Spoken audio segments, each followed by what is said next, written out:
आप सभी को मेरा सप्रेम जय श्री राम।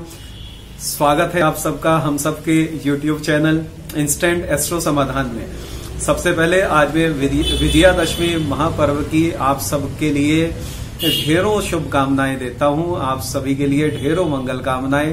प्रभु श्री रामचंद्र महाराज की कृपा से आपके परिवार में सुख संपत्ति ऐश्वर्य शांति का वास हो।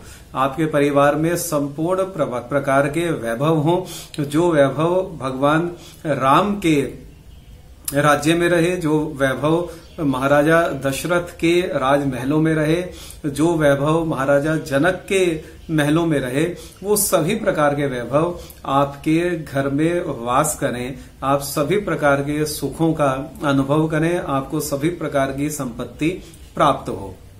यह आज विजयादशमी महापर्व के शुभ अवसर पर मैं श्री राम पंचायतन सिद्धपीठ मानस निकेतन पंत विहार सहारनपुर की ओर से आप सभी के लिए ढेरों मंगल कामनाएं करता हूं। मित्रों, इंस्टेंट एस्ट्रो समाधान के माध्यम से हम श्री रामचरित मानस का एक ऐसा स्वरूप आप सबके सामने लेकर आ रहे हैं जिसके द्वारा हम अपनी आध्यात्मिक पिपासा तो शांत कर सकते ही हैं, लेकिन उसके साथ साथ यदि हम किसी भी प्रकार की समस्या से जूझ रहे हैं तो उस समस्या का समाधान भी श्री रामचरित मानस में उपलब्ध है।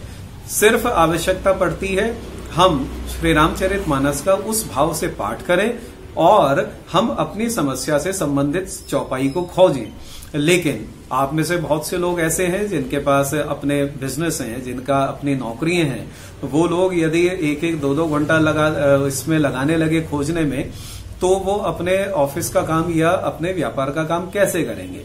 इसके लिए प्रभु श्री रामचंद्र जी महाराज की प्रेरणा से, अपने पूर्वजों के शुभाशीर्वाद से, उनकी कृपा से हमें ये अवसर मिला है कि जो श्रम, जो परिश्रम, जो मेहनत हमारे बुजुर्गों ने करी, जो मेहनत हमारे इस श्री राम पंचायतन सिद्ध पीठ के पूर्व के महंतों ने और पूर्व के गुरुओं ने करी है, उसकी झूठन हम लोग ले रहे हैं। और उनका जो प्रसाद है उसे हम व्यक्तिगत तौर पे तो मैं उसे उनके जो झूठन है या उनकी कृपा है, उनका आशीर्वाद है, हम उसके माध्यम से हम ये सब चौपाइयां आपके समक्ष उपलब्ध कराने में सक्षम हो पाए हैं। आज एक ऐसा पर्व, और इसे हम पर्व ही नहीं, इसे महापर्व कहें, जिस दिन भगवान श्री रामचंद्र जी महाराज ने तत्कालीन समय के विश्व के सबसे दुर्दांत आतंकवादी विद्वता को एक तरफ रख दें, लेकिन जो उसके कुकर्म थे इस वजह से उसे उस समय का सबसे दुर्दांत आतंकवादी कहा जाता है, अर्थात रावण का वध करके भगवान श्री राम अयोध्या वापस लौटे थे। तो आज के इस पर्व में जब भगवान राम के वापस लौटने से अयोध्या में जो सुख और शांति छाई, अयोध्या में जिस प्रकार का उल्लास छाया, अयोध्या के लोगों को जो एक सुख का अनुभव हुआ, जो मानसिक शांति का अनुभव हुआ, ये सारा प्रसंग तो उत्तरकांड का है।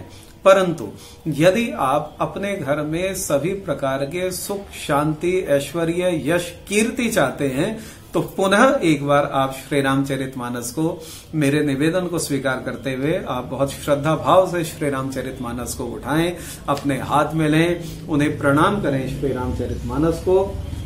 और उसका ये एक पूरा दोहा है। पहले तो मैं आपको सिर्फ एक दोहा बताता हूं या एक चौपाई बताता हूं या दो चौपाई बताता हूं, परंतु ये जो एक दोहा है ये पूरा का पूरा दोहा है। इस पूरे के पूरे दोहे का आप इस प्रकार से पाठ करेंगे। इसका कांड और इसका जो नंबर है ये मैं आपको भी थोड़ी देर में बताऊंगा।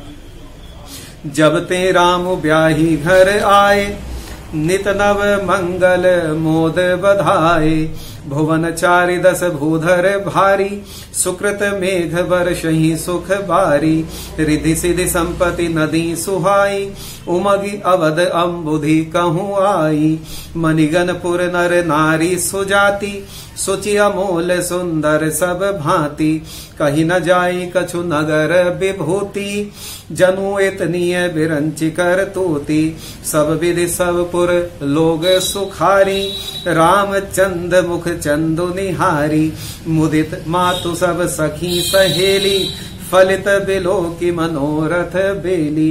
राम रूप गुण सीलो स्वभाव, प्रमुदित होई देखी सुनि राऊ।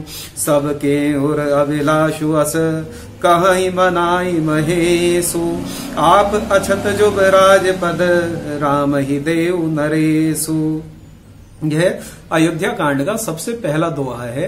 इस पूरे दोहे का संपूर्ण चौपाइयों के साथ पाठ करें। मैं इसका बहुत सूक्ष्म में मैं इसका अर्थ भी आप लोगों को बता देता हूं। जब से श्री रामचंद्र जी विवाह करके घर आए, तब से अयोध्या में नित्य नए मंगल हो रहे हैं और आनंद के बधावे बज रहे हैं।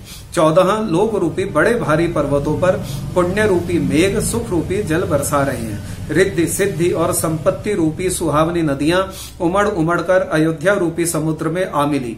नगर के स्त्री पुरुष अच्छी जाति के मणियों के समूह हैं, जो सब प्रकार से पवित्र, अमूल्य और सुंदर हैं। नगर का ऐश्वर्य कुछ कहा नहीं जाता। ऐसा जान पड़ता है मानो ब्रह्मा जी की कारीगरी बस इतनी ही है। सब नगर निवासी श्री रामचंद्र जी के मुख चंद्र को देखकर सब प्रकार से सुखी हैं। सब माताएं और सखी सहेलियां अपनी मनोरथ रूपी बेल को फली हुई देखकर आनंदित हैं। श्री रामचंद्र जी के रूप, गुण, शील और स्वभाव को देखकर सुनकर राजा दशरथ जी बहुत ही आनंदित होते हैं। सबके हृदय में ऐसी अभिलाषा है और सब महादेव जी को मनाकर अर्थात प्रार्थना करके कहते हैं कि राजा अपने जीते जी श्री रामचंद्र जी को युवराज पद दें। श्री रामचरितमानस के अयोध्या कांड का सबसे पहला संपूर्ण दोहा सभी चौपाइयों के साथ, यदि आप इसका पाठ आज के दिन, खास तौर से विजयादशमी वाले दिन, अथवा जो लोग इस वीडियो को बाद में देखते हैं, वो लोग यदि पहले दिन तो 108 बार, एक दिन में ही 108 बार इसका पाठ करें और उसके बाद नित्य प्रति एक बार इसका पाठ करना प्रारंभ कर दें, आप इसके चमत्कारी परिणामों से बिल्कुल विस्मित हो जाएंगे। इतने चमत्कारी परिणाम आपको प्राप्त होंगे। यदि किसी भी प्रकार के आप आर्थिक संकट से गुजर रहे हैं, किसी भी प्रकार के मानसिक क्लेश से आप गुजर रहे हैं, किसी भी प्रकार की एक ऐसी भी दुविधा वाली स्थिति में आप हैं कि आप कोई निर्णय नहीं ले पा रहे हैं, तो गोस्वामी तुलसीदास जी के श्री चरणों में नमन करते हुए, उनके चरणों में आस्था रखते हुए, भगवान महादेव और भगवान राम जी महाराज के श्री चरणों में अनंत कोटि अपना विश्वास रखते हुए मैं आपको आश्वस्त कर सकता हूं, आप अपनी संपूर्ण समस्याओं से बाहर निकलेंगे और एक ऐसा जीवन जिएंगे जो औरों के लिए भी एक आदर्श बनेगा। आप सभी के लिए आज के इस महापर्व वाले दिन बहुत बहुत शुभकामनाएं, बहुत बहुत मंगल कामनाएं। जय जय श्री सीताराम।